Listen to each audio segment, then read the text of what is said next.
Lanjut terlihat Jun Seong yang menampar-nampar wajah Dayong karena kesal akibat Dayong hidupnya jadi kacau. Pada saat Jun Seong marah, tiba-tiba terdengar bunyi HP Jun Seong yang ditelepon oleh Ho Jung, si gangster juling. Ho Jung mengingatkan Jun Seong agar melunasi hutangnya sebesar 350 juta dan ditambah lagi menjadi 550 juta akibat biaya rumah sakit Ho Jung. Mendengar bunga hutangnya yang bertambah sangat besar, Jun Seong merasa terkejut, akan tetapi dia berkata akan melunasi hutangnya itu. Ho Jung kembali mengancam Jun Seong karena jika Jun Seong tidak membayar hutangnya, Ho Jung akan mengambil dan menjual ginjalnya Jun Seong. Lalu Ho Jung bertanya apakah Jun Seong ingin menjalankan bisnis kecil-kecilan dengannya.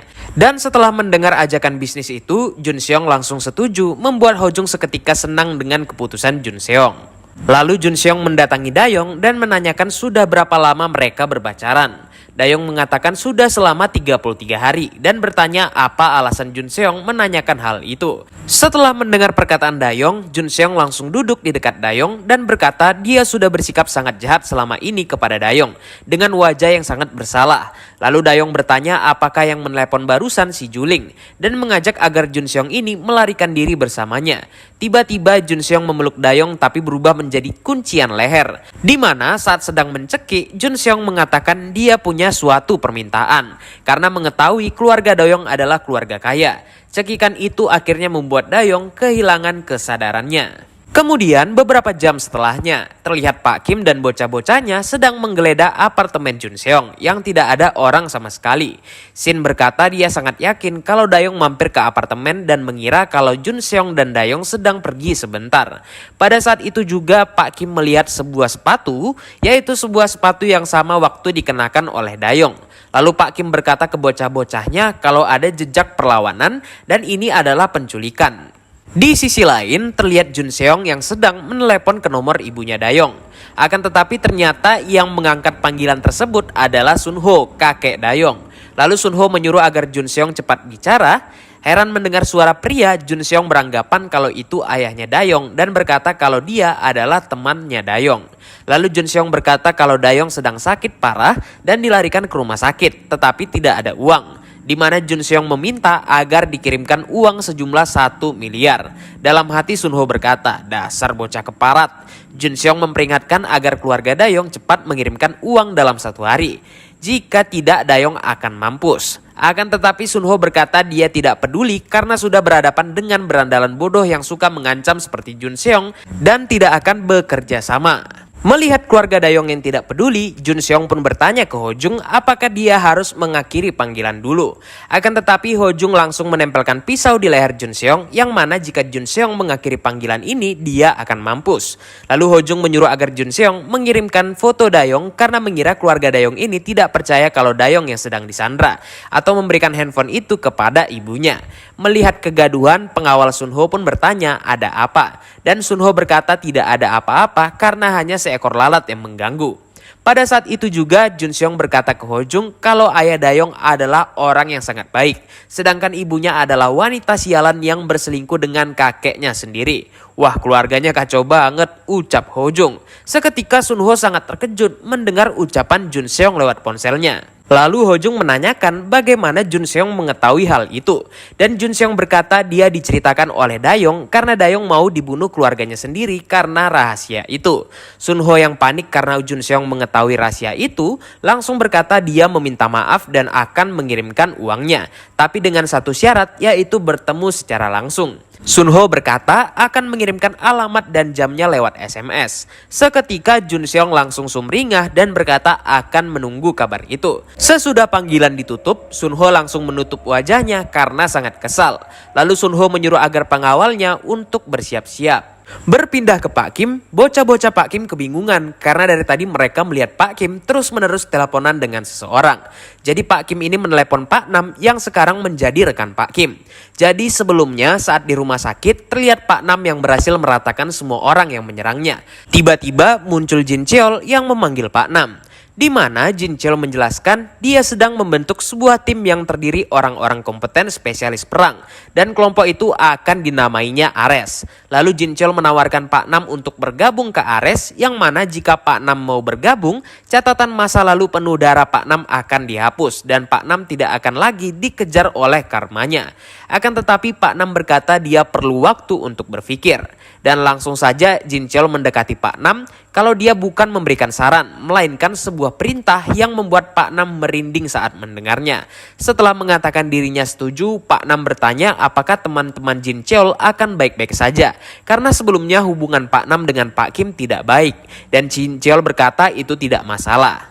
Saat Pak Nam mengatakan dirinya tidak bisa dimaafkan karena sudah melakukan hal berbahaya terhadap putri Pak Kim yang adalah teman Jin Cheol, Pak Nam malah heran melihat Jin Cheol yang tidak menghiraukan perkataannya dan sedang teleponan. Setelah menutup panggilan, Jin Cheol menyuruh Pak Nam bersiap-siap karena temannya yaitu Pak Kim sedang membutuhkan bantuan dari Pak Nam. Dan tugas ini sebagai ujian masuk Pak Nam.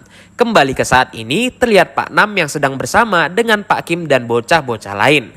Di mana pada saat itu Pak Nam tidak menyangka dia akan menjadi rekan satu tim dengan orang yang dulu adalah musuhnya.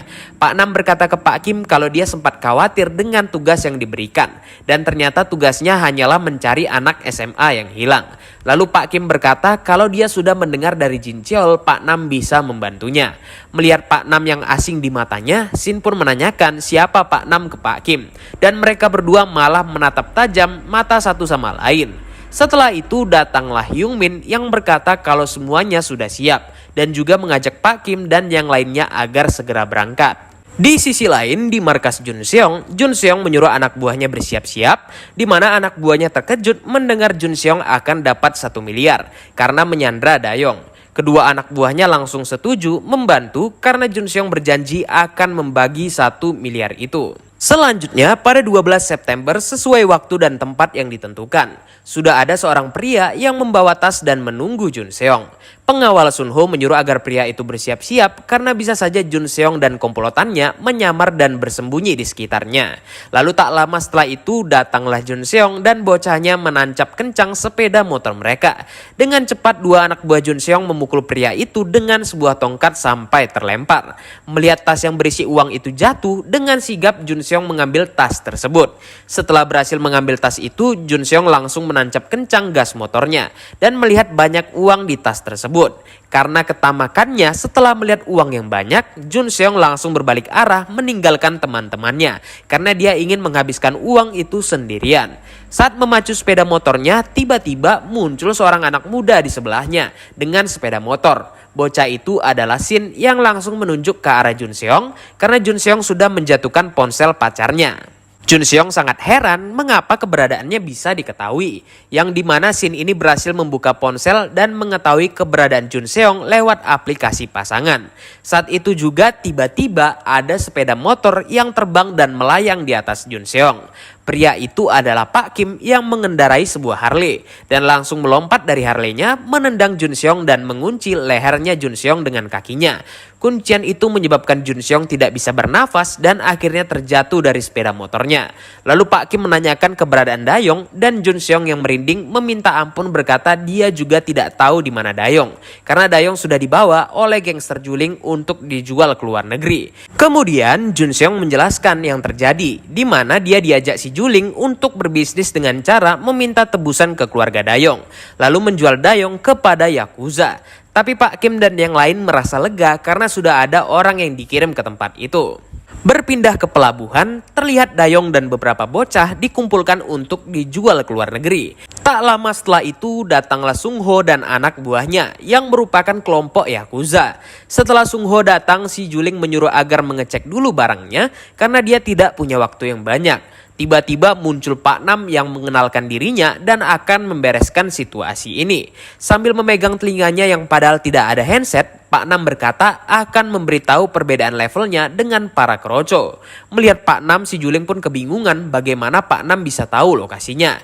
Lalu Kyung Ho menyuruh semua orang minggir karena Kyung Ho yakin Pak Nam adalah orang yang kuat. Setelah memasang kuda-kudanya, Kyung Ho bergerak cepat meninju ke arahnya Pak Nam. Saat menahan serangan, Pak Nam berkata walaupun pukulan Kyung Ho asal-asalan akan tetapi daya hancurnya sangatlah kuat. Di saat itu juga Kyung Ho mengeluarkan pisaunya untuk menusuk Pak Nam yang masih bisa dihindari oleh Pak Nam. Karena melihat banyak celah pada serangan Kyung Ho, Pak Nam berhasil melayangkan beberapa tinju pada wajah Kyung Ho. Kemudian Pak Nam menendang salah satu kaki Kyung Ho, membuat Kyung Ho kehilangan keseimbangan sampai pisaunya ikut terlempar. Dengan cepat Pak Nam mengambil pisau itu dan menempelkannya pada leher Kyung Ho sambil berkata dia menilai level Kyung Ho bintang 1. Saat menoleh mencari Dayong, Pak Nam melihat Dayong yang berteriak meminta pertolongan dan menyuruh agar Dayong tidak usah panik. Seketika Kyung Ho tertawa lepas mengatakan kalau perkataan bosnya memang benar, yaitu membawa jaminan saat melakukan kontrak dengan orang Korea yang mereka sebut dengan jaminan. Yang dimaksud itu adalah seorang eksekutif Yakuza dari klan Kyung Sun Ho bernama Taiki yang berjalan sambil membawa katana. Saat melihat Taiki, Pak Nam sangat tidak asing dengan lencana yang ada di seragamnya Taiki. Dan bukan hanya Taiki saja, datang lagi dua orang eksekutif Yakuza bernama Taiji dan Ken. Dengan angkuh, Kyung Ho mengatakan kalau eksekutif Yakuza Kyung Sun Ho datang dikarenakan transaksi 3 miliar lebih dan bukan hanya mereka bertiga saja yang didatangkan, di mana dua orang Yakuza juga dikirim ke lokasi Pak Kim untuk mengambil uang 1 miliar, di mana dua anak muda eksekutif bernama Sas dan Ryochi datang untuk mengambil uang serta menghabisi Pak Kim dan bocah-bocahnya. Lalu Kyung Ho bertanya apakah Pak Nam pernah mendengar soal mental samurai, yang adalah mental untuk mempertaruhkan nyawa dan mereka sebagai samurai tidak akan gagal dalam melaksanakan tugas karena sudah siap mati. Pada saat berteriak, tiba-tiba Kyung Ho ini sangat terkejut karena ditusuk oleh Taiki. Di mana sambil menancapkan katananya, Taiki berkata harusnya Kyung Ho mundur agar katananya berhasil menancap ke tubuh Pak Nam. Lalu sambil menangis, Taiki berterima kasih kepada Kyung Ho yang sudah mau berkorban sesuai mental samurai. Dengan tangan kiri yang tertusuk katana, Pak Nam merasa merinding melihat Taiki yang bisa-bisa menghabisi rekannya sendiri. Sambil menodongkan katananya, Taiki mengatakan mereka tidak akan memaafkan musuh Kyung Ho. Berpindah ke Pak Kim dan bocahnya. Karena melihat dua orang Jepang mendatangi mereka, Shin dan yang lain langsung maju untuk bertarung. Akan tetapi pada saat berbicara, Shin melihat satu sabetan pisau di depan matanya yang berhasil menggores wajahnya Shin. Seketika Shin menyadari sebuah kegilaan yang membuat nyalinya ciut karena melihat dua bocah Yakuza yang tertawa setelah menyabetnya. Dengan perlahan Shin melangkah mundur karena takut nyawanya bisa saja hilang. Dan pada saat itu juga Pak Kim maju dengan tatapan serius menanyakan siapa kedua bocah Yakuza itu.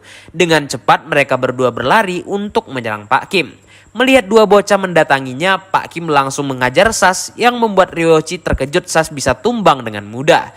Kemudian saat melihat Pak Kim yang berjalan ke arahnya, Ryoichi merasakan sebuah aura menakutkan yang seakan-akan ingin membunuhnya. Sampai-sampai Ryoichi gemetar memegang pisaunya. Setelah berhasil membuat Ryoichi babak belur, Ryoichi memuji kehebatan Pak Kim dan mengatakan dia tidak akan memberitahu info apapun demi kehormatan organisasi. Mendengar itu, Pak Kim langsung menendang-nendang Ryoichi sambil berkata itu tak masalah karena Pak Kim akan mencari tahu sendiri bagaimanapun caranya. Lalu dijelaskan klan Yakuza Kyung Sun Ho adalah salah satu organisasi terbesar di Jepang yang menjalankan bisnis perdagangan manusia. Untuk pangkat mereka terdiri dari kepala petinggi, eksekutif, dan anggota eksekusi. Untuk anggota eksekusi seperti Kyung Ho dan untuk eksekutif seperti Taiki, Taiji, dan Ken yang menggunakan lencana.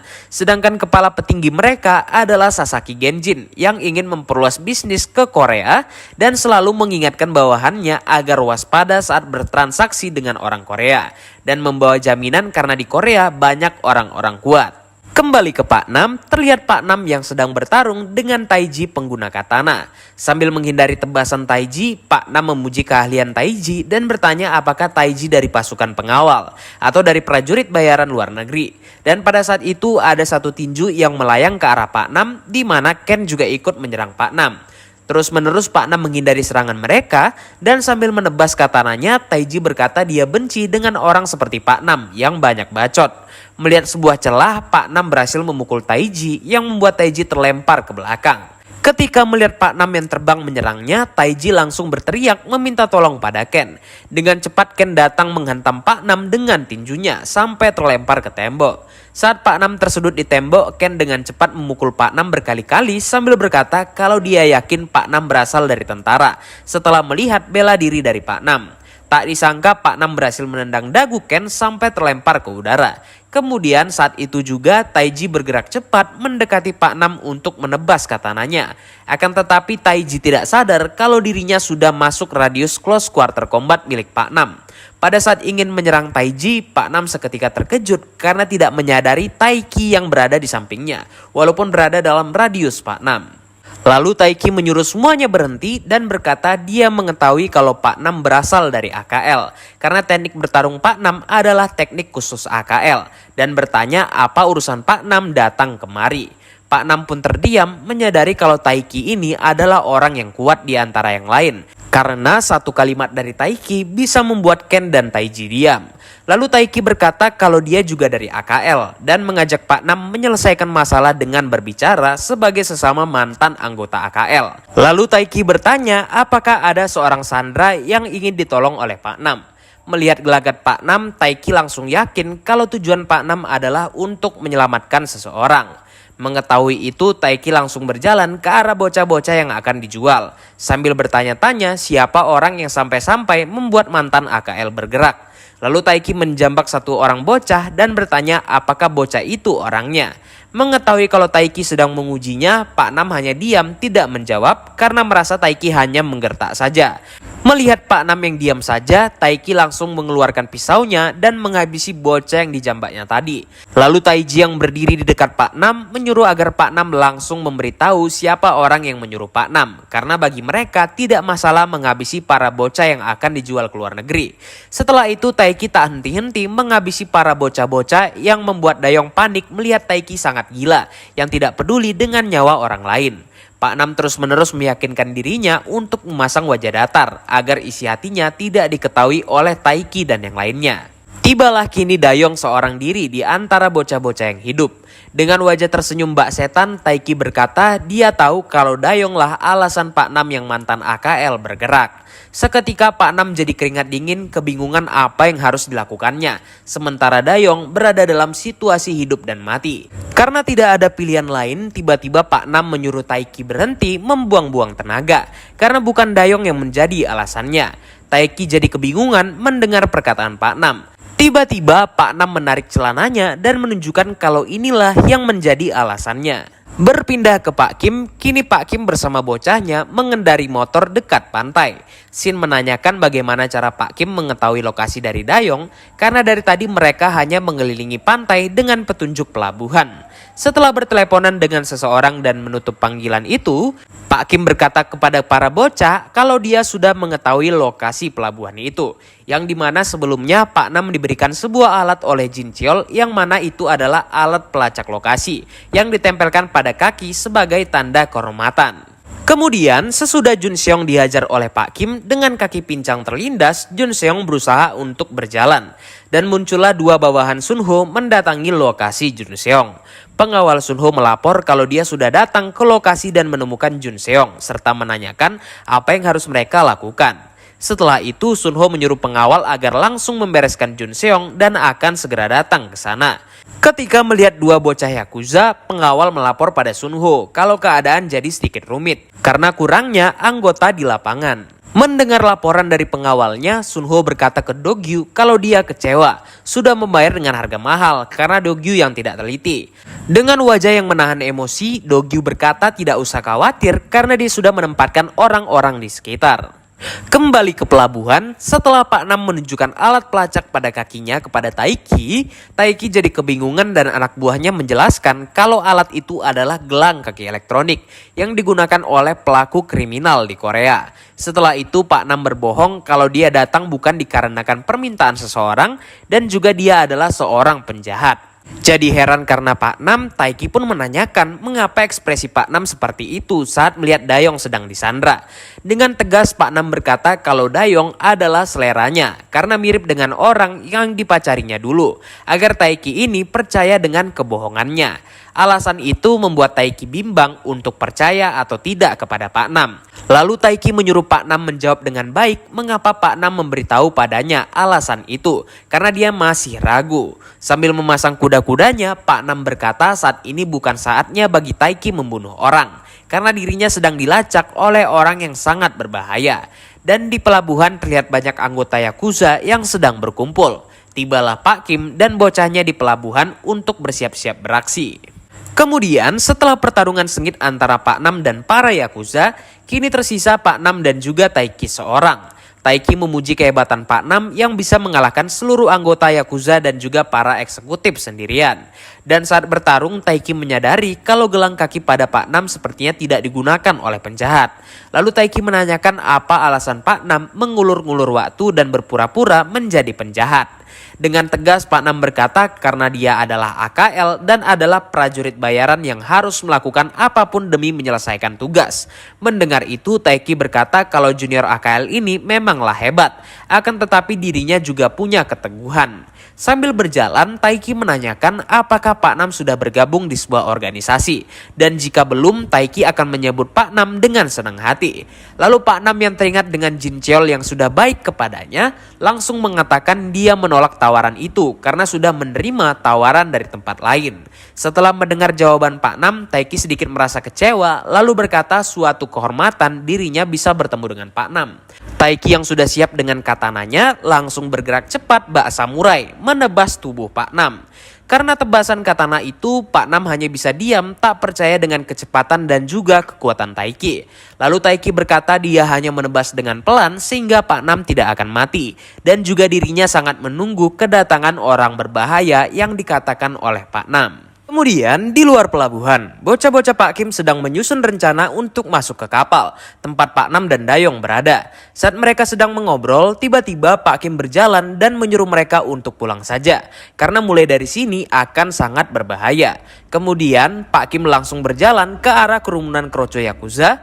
Melihat Pak Kim yang tiba-tiba keras kepala dan tidak seperti biasanya, Shin dan Dong Hyung jadi tersadar kalau alasan Pak Kim langsung menyerang para Yakuza secara barbar dikarenakan sengaja agar para bos Yakuza penasaran dan langsung mendatanginya. Langsung saja Pak Kim mengajar Yakuza yang berdiri di depannya, membuat kroco Yakuza jadi merinding melihat pria parubaya dengan ganas menyerang. Kemudian satu persatu Yakuza dihajar oleh Pak Kim. Pak Kim berhasil membuat kehebohan di luar pelabuhan, sampai terdengar ke Taiki dan anak buahnya di gudang kapal. Lalu Taiki menanyakan tentang keadaan dua bocahnya, akan tetapi para bawahan berkata kalau dua bocah itu tidak bisa dihubungi karena mereka rasa ada sesuatu yang terjadi. Mendengar itu, Taiki langsung pergi keluar untuk mengecek keadaan, dan dia melihat banyak keroco yang sedang menghajar Pak Kim. Taiki merasa penasaran dengan Pak Kim yang hebat karena baginya orang-orang selatan tidak ada yang kuat. Dengan ganas Pak Kim mengikat semua kroco yang menyerangnya dengan sebuah tali. Dan pada saat itu muncullah Taiki yang langsung menyerang Pak Kim dengan katananya. Pertarungan sengit terjadi antar mereka berdua yang dimana Pak Kim terus-menerus menahan katana Taiki dengan talinya. Sambil menyerang, Taiki memuji kesetiaan Pak Kim yang dia yakini ingin menyelamatkan rekannya Pak Nam. Akan tetapi rekan AKL itu akan mati sebentar lagi, ucap Taiki. Taiki juga berkata kalau dia sengaja membiarkan Pak Nam hidup karena ingin mengetahui siapa orang berbahaya yang akan datang. Padahal orang itu hanya pria parubaya yang akan pensiun. Dan katanya Pak Kim sudah masuk ke dalam jebakannya. Sesudah berbicara, Taiki terkejut karena tidak menyangka tali-tali Pak Kim mengikat tangannya yang sedang memegang katana. Lalu Pak Kim berkata kalau yang sudah masuk jebakan adalah Taiki, di mana penilaian Taiki untuk membiarkan Pak Nam hidup adalah hal yang salah. Karena menurut Pak Kim sendiri, Pak Nam itu adalah orang yang sangat kompeten.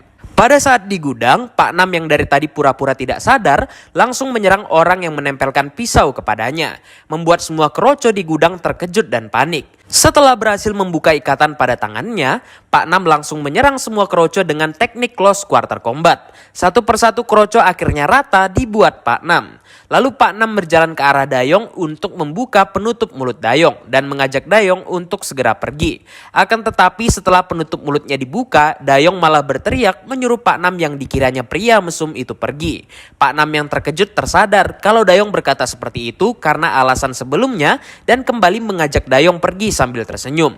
Pada saat itu datang satu pria berbadan besar yang kesal dengan kehebohan para kroco Yakuza yang membuatnya terbangun. Kembali ke Pak Kim, setelah bertarung dengan Pak Kim, Taiki mendapati 2 jari kelingkingnya yang putus akibat serangan dari tali Pak Kim. Lalu Pak Kim berkata ke Taiki kalau yang harusnya pensiun adalah Taiki, karena dalam Yakuza jika ingin keluar harus memotong kelingkingnya sendiri. Dengan cepat Pak Kim bergerak dan menghujam Taiki dengan tendangannya, sampai Taiki terlempar. Setelah Taiki terlempar, Pak Kim bergerak cepat ke arah Taiki untuk menyerang lagi, tapi serangan Pak Kim masih bisa dihindari oleh Taiki.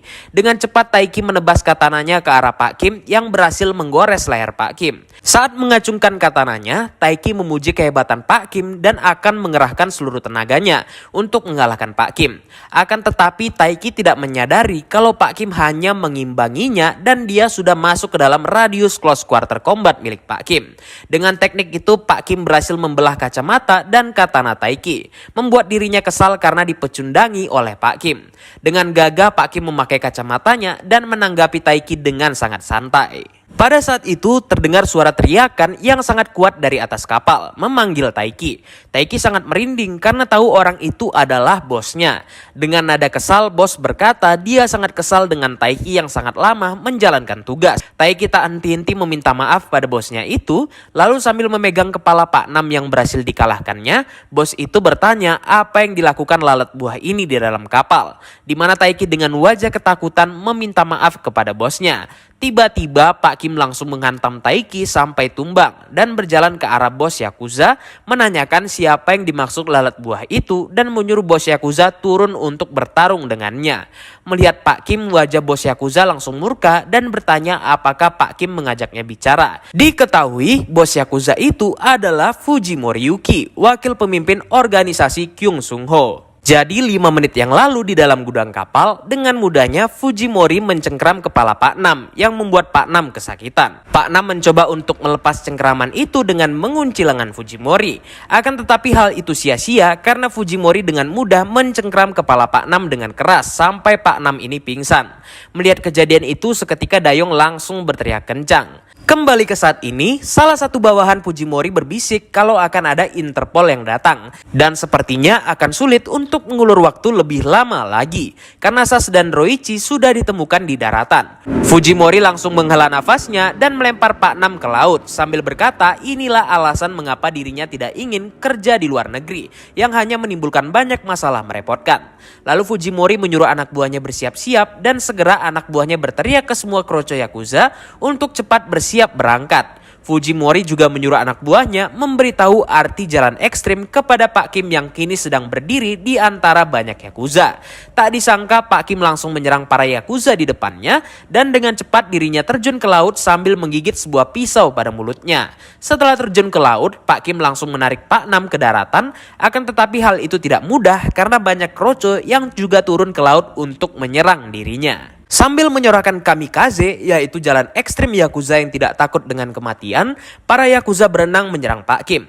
Melihat para kroco mendatanginya, Pak Kim dengan cepat menusukkan pisaunya kepada para kroco. Di daratan, para kroco terdiam mematung melihat lautan yang menjadi darah dan melihat sebuah siluet seseorang. Sebuah pisau melayang menancap ke wajah salah satu kroco membuatnya langsung modar. Kroco lain sangat terkejut ketika melihat rekannya modar dan siapa sebenarnya pria parubaya yang masih hidup ketika diserang di laut. Pada saat itu juga datang juga anak SMA Yongsin dengan sepeda motor menyerang para kroco dan membantu Pak Kim untuk naik ke daratan. Dan pada saat Pak Kim naik ke daratan, dia dan bocahnya melihat kapal Yakuza Kyung Sung Ho yang sudah berangkat. Bocah Pak Kim pun menanyakan apa yang akan dilakukan karena kapal itu sudah berangkat. Tapi Pak Kim hanya berharap mereka tidak terluka. Kata mereka itu ternyata merujuk pada Shin dan Dong Hae-young yang diam-diam masuk ke dalam kapal dan memantau para Yakuza. Muncul rasa panik pada mereka berdua yang tidak menyangka kalau kapal akan berangkat secepat ini. Dong Hae-young kemudian menanyakan apa yang sedang Shin lakukan di depan sebuah meja, di mana Shin melihat sebuah pistol yang terletak di meja itu dan bertanya apakah Dong Hae-young tidak ingin diakui oleh bos. Karena dalam pikirnya Shin sangat ingin diakui oleh Pak Kim yang dianggapnya sebagai pria yang sangat keren. Dong Hae-young jadi terkejut karena melihat Shin yang memegang sebuah pistol dan berkata akan mengambil alih kapal. Saat ditanyakan apakah Shin mempunyai lisensi kapal, dia mengatakan tidak perlu lisensi karena dia bisa mengendarai sepeda motor. Tiba-tiba mereka langsung sembunyi setelah mendengar langkah kaki Fujimori yang masuk ke dalam ruangan sampai tersangkut karena kapalnya sangatlah kecil.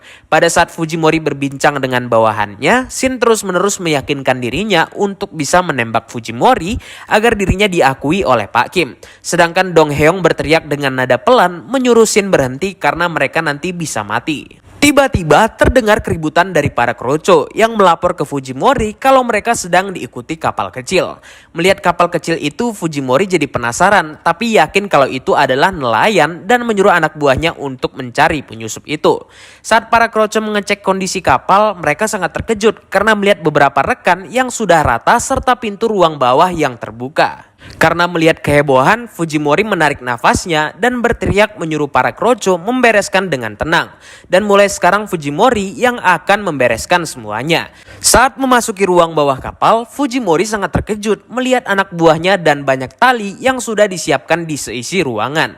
Pada saat menarik tali itu, Fujimori langsung ditendang oleh Pak Kim yang tiba-tiba muncul entah dari mana. Akan tetapi Fujimori sadar dan langsung menghantam Pak Kim dengan sangat kuat sampai terlempar ke dinding kapal. Setelah memukul, Fujimori menanyakan apa hanya segini saja kekuatan Pak Kim dan menyuruh Pak Kim lebih serius karena dia yakin Pak Kim selevel dengan pasukan khusus setelah melihat Taiki bisa dikalahkan. Jadi dulu Fujimori berhasil mengalahkan pasukan khusus AKL sendirian dan dirinya hanya menyisakan Taiki seorang yang memohon ampun karena baginya hanya Taiki yang paling berguna. Lalu sambil berjalan mencari Pak Kim, Fujimori berkata dia tidak akan membiarkan Pak Kim hidup dan pada saat berbicara tiba-tiba banyak tali yang melilit tangannya menyebabkan Fujimori tertarik dan menerima sebuah tendangan pada wajahnya. Tak sampai di situ, Pak Kim memukul Fujimori berkali-kali dan melayangkan satu tendangan ke tubuhnya.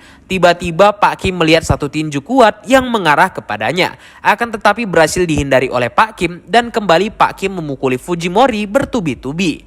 Para kroco yang berada di luar ruangan hanya terdiam mematung karena mendengar suara baku hantam dari ruang bawah tanah itu. Terjadilah jual beli serangan sangat dahsyat antara Pak Kim dan juga Fujimori. Sambil meninju, Fujimori berkata kalau usaha mengulur-ngulur waktu yang dilakukan Pak Kim hanyalah sia-sia. Karena di seberang lautan sudah ada sebuah kapal lain dari pihaknya yang sudah menunggu dan akan menembak dengan senjata api. Bagi Fujimori, senjata api adalah benda yang bisa menyelesaikan semuanya. Dan benar saja, ruang bawah kapal dihujani banyak peluru. Lalu Fujimori berkata dia sebenarnya ingin bermain lebih lama lagi, tapi sepertinya harus dihentikan sekarang juga. Tiba-tiba terdengar bunyi tembakan pistol yang membuat semua orang terkejut. Tembakan itu berasal dari ruang kemudi kapal, di mana Dong Hae-young menyuruh semua orang jangan bergerak sedangkan Shin sibuk mengemudikan kapal walaupun kebingungan. Karena bingung, Shin langsung menekan sebuah tombol membuat kapal jadi oleng, serta orang-orang di dalam kapal jadi tergelincir. Pak Kim langsung memanfaatkan situasi itu, bergelantungan dan melayangkan sebuah tendangan ke arah Fujimori. Lalu Pak Kim mengunci leher Fujimori dengan tali dan kakinya. Sambil mengunci, Pak Kim mengatakan kalau senjata api memang benda hemat biaya. Akan tetapi bocah-bocahnya sudah diberitahu agar mundur, mereka tetap berbuat onar. Kapal yang dari tadi mutar-mutar tidak jelas membuat Shin jadi kebingungan. Lalu Shin menarik lagi sebuah tuas mengira kalau itu adalah tuas kendali. Tetapi tuas itu ternyata untuk membuka pintu kapal yang akhirnya membuat air jadi masuk ke dalam kapal. Kemudian saat Pak Kim melilit leher Fujimori dengan talinya, tiba-tiba Fujimori ini menarik tali itu dan menghujam Pak Kim dengan banyak pukulan. Fujimori berkata kalau lehernya sangat kokoh yang harusnya Pak Kim membawa kapak bukan tali untuk memotong lehernya. Saat yakin pukulannya akan menghabisi Pak Kim, Tiba-tiba Fujimori sangat terkejut ketika melihat Pak Kim melompat sangat tajam dan memukulinya berkali-kali. Saat itu juga Fujimori sangat heran melihat ketangguhan Pak Kim daripada yang dia kira. Pertarungan Bak Goliat dan Daud terjadi antar mereka berdua, yang membuat Fujimori lebih terkejut lagi saat dirinya berhasil diangkat Pak Kim dan dibanting dengan back suplex padahal tubuhnya 3 kali lipat dari Pak Kim. Tak berhenti di situ, Pak Kim menarik kedua kaki dan memutar-mutar Fujimori lalu melemparnya. Pada saat itulah Fujimori menyadari kalau penilaiannya sudah salah karena mengira Pak Kim adalah hewan kecil yang ternyata lebih mirip kalajengking dengan sengat yang menakutkan. Saat Fujimori sedang melayang, Pak Kim langsung mengikat tubuh Fujimori dengan talinya dan melayangkan satu serangan pamungkas membuat Fujimori akhirnya babak belur dan tak sadarkan diri. Sesudah mengalahkan Fujimori, Pak Kim mengatakan dasar dari berburu itu adalah mengincar leher. Di sisi lain, di pelabuhan, terlihat Sun Ho dan pengawalnya sedang menanti kedatangan kapal, di mana di belakang mereka ada Do Gyu yang melempar si juling yang berhasil ditangkap dan dihajarnya. Do Gyu bergumam semuanya jadi merepotkan karena dia sudah salah mendidik anak baru dan ulah Pak Kim menyebabkan banyak kerugian dari segi perbaikan layanan. Karena melihat Pak Kim tipe orang yang tidak penurut, Do Gyu berkata kalau dirinya harus melihat burungnya. Kemudian di sebuah ruangan tempat bocah-bocah yang akan dijual disimpan, terlihat Dayong yang sangat putus asa menunggu seseorang datang untuk menjemputnya. Dan harapan itu menjadi kenyataan setelah Dayong melihat Pak Kim membuka pintu ruangan. Saat melihat Pak Kim, seketika Dayong menangis tersenyum dan memeluk Pak Kim yang datang. Setelah itu Dayong dan Pak Kim langsung berlari menuju pintu keluar. Tetapi di depan mereka ada banyak kroco yang menembak dengan senjata api. Dengan cepat Pak Kim maju dan menghajar satu kroco, mengambil pistolnya dan menembak rata seluruh kroco di dalam kapal. Shin kembali merasakan rasa keren saat melihat Pak Kim yang menembaki kroco. Lalu Dong Hyung berteriak kepada Shin karena melihat pelabuhan di seberang itu. Karena itu mereka langsung berpelukan bak Teletubbies karena kerja keras mereka akhirnya terbayarkan. Tiba-tiba Dong Hyung teringat menanyakan apakah Shin tahu cara memberhentikan kapal karena saat ini kapal sedang dalam kecepatan yang sangat tinggi. Pak Kim langsung berlari menyuruh Shin minggir dari kemudi kapal untuk mengambil alih. Akan tetapi sudah terlambat karena kapal sudah menabrak pelabuhan dengan kecepatan yang sangat tinggi. Semua orang di pelabuhan langsung berlari kecuali Do Gyu yang sudah menanti-nanti kedatangan Pak Kim yang sudah membuat banyak kerugian di hari tugas pertamanya. Saat melihat Pak Kim, Do Gyu langsung menanyakan kenapa Pak Kim tidak mengangkat teleponnya, padahal Do Gyu sendiri yang meneleponnya. Lalu Pak Kim meminta maaf karena ada sedikit masalah. Setelah mendengar jawaban Pak Kim barusan, ekspresi Do Gyu langsung berubah karena dirinya sudah memperingatkan untuk bergerak jika ada permohonan saja. Pak Kim hanya diam, tidak menjawab sepatah kata pun. Lalu Do Gyu mendekati Pak Kim dan menanyakan kenapa Pak Kim diam saja. Saat Pak Kim dan Do Gyu sedang sibuk berhadapan, tiba-tiba Shin melihat ke arah belakang dan langsung mengatakan kalau si brengsek itu hidup lagi dengan wajah yang sangat panik. Ternyata Fujimori tersadar kembali dan berjalan ke arah Pak Kim sambil mengumpat-ngumpat Pak Kim. Langsung saja Do Gyu berjalan maju ke hadapan Fujimori yang membuat Fujimori bertanya-tanya apakah Do Gyu bawa Pak Kim. Tiba-tiba Do Gyu langsung memukul Fujimori di daerah vital membuat Fujimori langsung modar. Di mana setelah menghabisi Fujimori dengan mudahnya, Do Gyu berkata saat orang tua sedang berbicara harusnya kau mengerti dan enyah, wejangan coy. Shin sangat terkejut dan merinding bukan main melihat Fujimori modar dihajar oleh Do Gyu. Sedangkan Pak Kim hanya diam saja. Kemudian Do Gyu kembali menghampiri Pak Kim dan berkata apakah Pak Kim tahu Baek Ho itu bergerak jika ada permohonan. Lalu Pak Kim menoleh ke arah Dayong dan teringat perkataan Dayong yang berpesan agar Pak Kim mendengarkan cerita seseorang jika Pak Kim mendapatkan permohonan serupa nantinya. Dan karena pesan itu Pak Kim mengatakan dia mengetahui arti ucapan dari Do Gyu. Tapi dia tidak bisa pura-pura tidak tahu dan meminta maaf. Karena Pak Kim berkata dia masih mementingkan keyakinannya daripada uang sambil memasang kuda-kudanya karena tahu Do Gyu pasti tidak terima dengan ucapan itu dan mereka akan bertarung. Oh begitu ya, tapi bagaimana karena keyakinanku adalah uang, ucap Do Gyu dengan wajah teramat murka. Sedikit tentang Do Gyu, jadi dulu ada seorang kepala pengemis raja jalanan yang dimana panggilan itu diberikan kepada orang-orang yang memiliki kelebihan meski dalam lapisan kehidupan paling bawah. Dan terjadilah situasi saat orang dapat meraih pencapaian dalam dunia gelap dan melampaui level jalanan itu, yang semua orang menyebutnya adalah Raja Kegelapan, yaitu Dogyu sendiri. Saat sedang melihat Dogyu, Pak Kim menyadari kalau atmosfernya lebih berbahaya dibandingkan waktu wawancara kemarin. Lalu Dogyu dengan tegas bertanya sekali lagi ke Pak Kim, uang atau keyakinan. Saat Pak Kim berkata maaf, dirinya langsung menerima satu pukulan kuat dari Dogyu yang sampai-sampai membuat dirinya terlempar. Pada saat melayang di udara, Pak Kim jadi menyadari daya hancur hingga kecepatan luar biasa dari Dogyu. Dengan cepat, Dogyu berlari dan melayangkan serangan bertubi-tubi. Di mana pada saat itu juga, Dogyu sangat heran melihat Pak Kim yang bisa-bisanya menarik dasi Dogyu. Lalu Pak Kim mengikat seluruh tubuh Dogyu dan memukuli Dogyu berkali-kali. Dogyu hanya diam menerima pukulan Pak Kim, lalu Dogyu bertanya Pak Kim anggap apa baik Ho dan memperingatkan Pak Kim jangan goyah dengan situasi apapun karena hanyalah uang yang bisa dipercaya, ucap Dogyu. Sekalipun itu menyangkut nyawa seseorang siswa, tanya Pak Kim kepada Dogyu. Lalu Dogyu menarik nafasnya dan berkata benar kalau tidak ada gunanya untuk menjelaskan ucapannya barusan. Langsung saja Dogyu melepas pakaiannya dan berubah menjadi sangat ganas sambil mengatakan untuk membicarakannya nanti saja setelah bertarung, karena bagi Dogyu pria itu tidak perlu menyimpan rasa cinta dan cukup menunjukkan saja taringnya. Perkelahian kembali terjadi antara mereka berdua. Melihat pertarungan yang tak kunjung selesai, Sunho menyuruh bawahannya untuk segera membawa Dayong. Akan tetapi Shin tidak membiarkan para pengawal pergi sebelum bosnya yaitu Pak Kim memberi perintah. Dan langsung saja datang pengawal Sunho menyerang Shin dengan cepat. Sambil menahan serangan, Shin bertanya-tanya siapa pengawal itu. Karena sebelumnya Shin ini mengira pengawal itu memakai teknik taekwondo, tapi ternyata adalah teknik boxing. Dengan mudah pengawal itu berhasil membanting Shin ke tanah. Dan pada saat itu juga pengawal dihajar oleh bocah-bocah lain SMA Yongshin yang melindungi Dayong. Pada saat itu Dayong bertatap-tatapan dengan kakeknya yang sedang menelepon seseorang misterius. Tiba-tiba Dayong berteriak menanyakan kenapa kakeknya berselingkuh dengan ibu, yang seketika membuat semua orang di pelabuhan terdiam terkejut. Lalu Dayong berteriak kembali menanyakan apakah Sunho tidak merasa bersalah pada putranya sendiri. Dan apakah setelah ini kakeknya akan menghabisinya setelah mengetahui rahasia itu. Dan karena banyak orang yang sudah tahu apakah Sunho akan menghabisi semua orang di pelabuhan. Bukannya sadar, Sunho malah berkata dia akan menghabisi semua orang di sini sampai akhir termasuk Dayong keluarganya sendiri. Tiba-tiba muncul satu orang aki-aki yang mirip dengan Heihachi bernama Hyosung dari perusahaan Chongryong. Lalu Hyosung berkata dia tidak pernah mendengar soal raja di daerah yang disebut Lee Dogyu.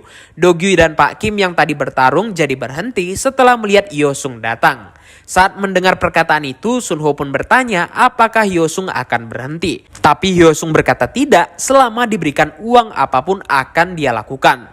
Terlebih Hyosung juga ingin bertarung dengan Lee Dogyu yang disebut orang-orang legenda. Dogyu jadi bertanya-tanya setelah melihat situasi saat ini dan mengira orang-orang akan menghabisinya. Lalu Dogyu tersenyum berkata padahal dia jauh-jauh datang untuk layanan perbaikan. Yang boro-boro Sunho akan memberi bonus, dirinya malah mau dihabisi. Lalu Sunho memanggil dan berkata ke Dogyu kalau Dogyu memang membereskan pekerjaan dengan rapi. Akan tetapi Dogyu sangat terobsesi dengan uang yang mana Sunho yakin pasti Dogyu akan meminta uang tutup mulut mengenai masalah ini nantinya. Di mana Sunho berkata dia sudah mempersiapkan kelompok profesional untuk menghabisi Dogyu dan meminta maaf kalau transaksinya dengan Dogyu sudah berakhir. Wajah Dogyu langsung berubah jadi menyeramkan dan berkata ke Sunho kalau ini adalah pelanggaran kontrak dan ada dendanya. Lalu Pak Kim bertanya ke Dogyu apakah ini yang dimaksud Dogyu dengan keyakinan pada uang. Dan Pak Kim berkata dia tahu jika situasinya seperti ini keyakinannya dan Dogyu akan sirna. Lalu Dogyu mengingatkan Pak Kim kalau pembicaraan mereka belum selesai. Di mana Pak Kim berkata dia tahu itu dan memperingatkan Dogyu agar jangan terluka supaya bisa bertarung lagi nanti. Mereka berdua bersiap-siap memasang kuda-kuda untuk menghabisi Sunho dan orang-orang suruhannya. Setelah itu Pak Kim dan Dogyu langsung dikepung oleh bawahan Hyosung. Lalu Hyosung memanggil Dogyu yang dia tahu dari Fish Gang dan mengenalkan dirinya. Jadi kalau kalian gak tahu Fish Gang ini apa, jadi Fish Gang ini kelompok gengnya Dogyu dan bapaknya Kim Gim Yung, yaitu Kim Gabryong waktu muda dulu. Kemudian, akan tetapi Do-gyu tidak peduli dan langsung menghajar para kroco yang mengepungnya. Saat memukul para kroco dengan buas, Do-gyu berkata akhirnya dia bertemu dengan kampret-kampret yang mau mencuri pekerjaannya. Dengan cepat Do-gyu melompat dan menyerang ke arah Hyosung. Pada saat itu, para kroco menembakkan pistol listrik mereka ke Do-gyu yang sedang melompat di udara. Dengan sombong, Hyosung berkata dia sudah sering menangani pekerjaan seperti ini dan menganggapnya seperti perang dan keras kepala serta romantisme itu tidak ada artinya. Akan tetapi para kroco sangat terkejut melihat taser gun atau pistol listrik yang mereka tembakkan tidak mempan pada Do-gyu. Lalu Do-gyu menarik taser gun itu dan langsung menghujani tinju bertubi-tubi kepada para kroco. Menyadari taser gun itu tidak mempan, datanglah beberapa kroco lain membantu dan mengepung Do-gyu. Tibalah giliran Pak Kim beraksi melilit leher para kroco dengan tali yang sudah dipasangnya. Di mana akhirnya Pak Kim mengetahui alasan Lee Do-gyu disebut petarung jenius dan betapa besar kegigihannya terhadap uang. Setelah itu Do-gyu berjalan ke Hyosung dan berkata kalau perusahaannya juga memiliki ahli perang. Serta bertanya berapa yang akan Hyosung terima jika menghabisi dirinya. Kau ini benar-benar dari lapisan terendah ya. Tunggulah, aku akan menunjukkan padamu, ucap Hyosung memasang kuda-kudanya. Akan tetapi Hyosung dengan mudahnya hancur ketika Do-gyu menghantam kepala Hyosung dan meninjunya berkali-kali tanpa ampun. Seketika rasa merinding hadir pada Sunho yang melihat Do-gyu dengan mudah menghajar orang suruhannya dan bisa mendengar suara meriam dari tinju Do-gyu. Lalu Do-gyu memanggil dan berjalan ke arah Sunho yang adalah mantan menteri itu. Dimana sambil memegang Hyosung yang hancur, Do-gyu berkata dia sangat sedih padahal dia dan Sunho sudah lama melakukan transaksi. Dan bahkan Sunho sampai-sampai membawa orang idiot seperti Hyosung. Kemudian Do-gyu melempar Hyosung dan bertanya berapa biaya yang Sunho bayar ke Hyosung. Serta Do-gyu mengingatkan biaya denda pelanggaran kontraknya adalah 20 kali lipat dari harga perjanjian. Seketika Sunho terkejut mendengar biaya denda yang sangat besar, di mana Do-gyu kembali mengatakan biaya tutup mulut yang disebabkan Sunho bermain serong dengan menantunya sendiri adalah 30 kali lipat. Sunho pun berkata dia tidak mempunyai uang sebanyak itu. Lalu Do-gyu mendekati Sunho dan berkata akan meminta uangnya kepada keluarga Sunho, yang mana Sunho harus membayar uang itu sekalipun harus mati. Sunho jadi gemetaran saat Do-gyu mengatakan semua aset-aset Sunho yang sudah diselidikinya. Kemudian Do-gyu menarik jarinya untuk menyentil Sunho agar tidak kabur. Tiba-tiba Pak Kim menahan Do-gyu dengan alasan keluarga Sunho sedang melihat dan meminta agar masalah pekerjaan dibahas di tempat lain saja. Setelah itu Pak Kim menatap tajam ke arah Sunho dan menanyakan apa yang sebenarnya dipikirkan Sunho sampai membuat masalah seperti ini dan berencana menghabisi cucunya sendiri seperti orang gila. Lalu Do-gyu mendekati Pak Kim dengan wajah kesal yang mana seharusnya Pak Kim tidak mengganggunya saat membicarakan soal uang. Pak Kim sama sekali tidak gentar dengan Do-gyu dan mengatakan tidak etis membahas masalah itu ketika Dayong melihat. Kembalilah terjadi situasi menegangkan antara mereka berdua yang berbeda paham. Scene yang tidak bisa melerai Pak Kim dan Do-gyu, tiba-tiba handphonenya berbunyi ditelepon oleh Hyungmin.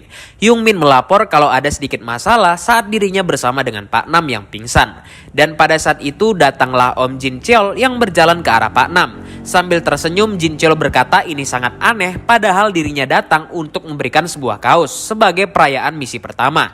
Tapi Pak Nam malah tertidur. Kembali ke Pak Kim yang sedang ribut dengan Do-gyu, tiba-tiba terdengar suara teriakan Dayong yang menyuruh agar pengawal Sunho melepaskan dirinya yang disandra. Lalu Sunho berkata ke Do-gyu kalau dia akan membayar dendanya dan juga akan membayar Do-gyu untuk menjaga rahasianya. Datanglah ayah dan ibu Dayong yang menerima kabar putrinya di pelabuhan. Tapi mereka langsung ditahan oleh pengawal Sunho lainnya.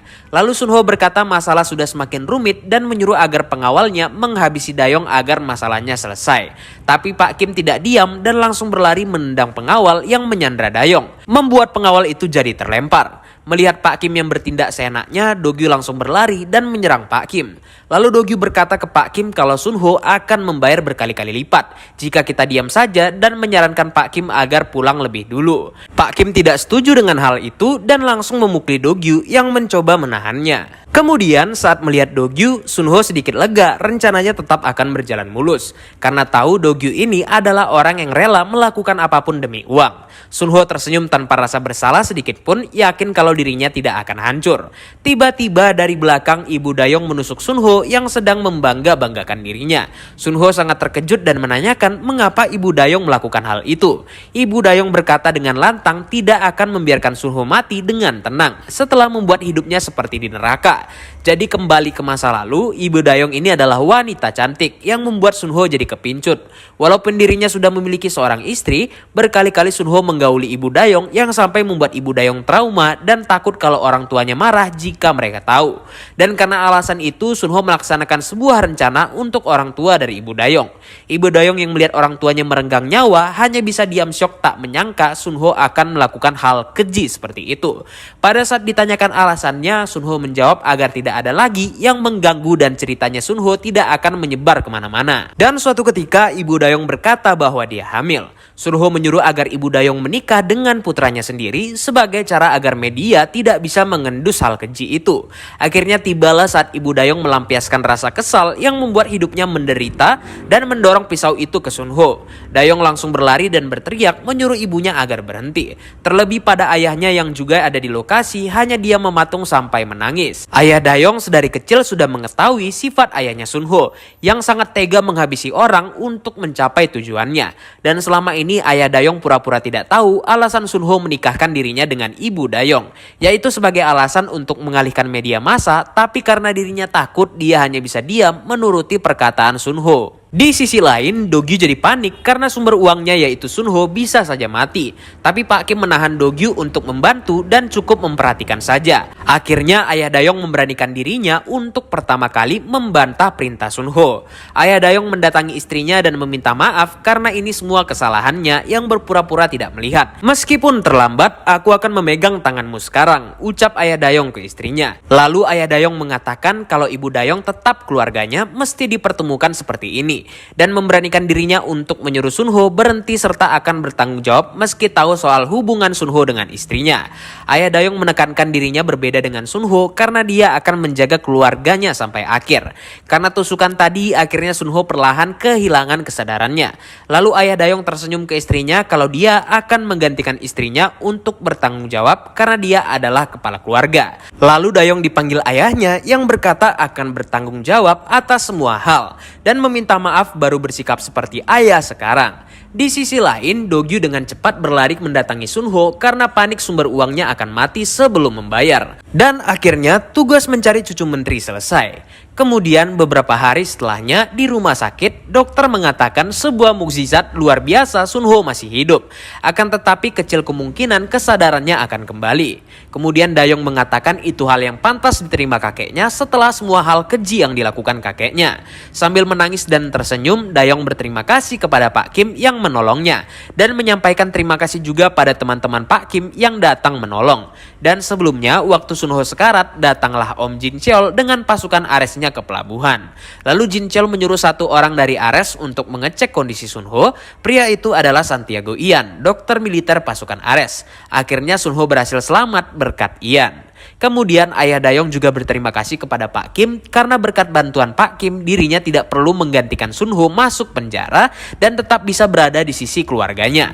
Lalu Pak Kim menyuruh Dayong dan ayahnya tidak usah sungkan karena dirinya hanya melakukan tugas dan untuk pembayarannya sudah dihitung Komandan Do-gyu. Lalu Pak Kim tersenyum dan berkata jika ada masalah lagi silakan menghubunginya karena baik host selalu bisa dipercaya.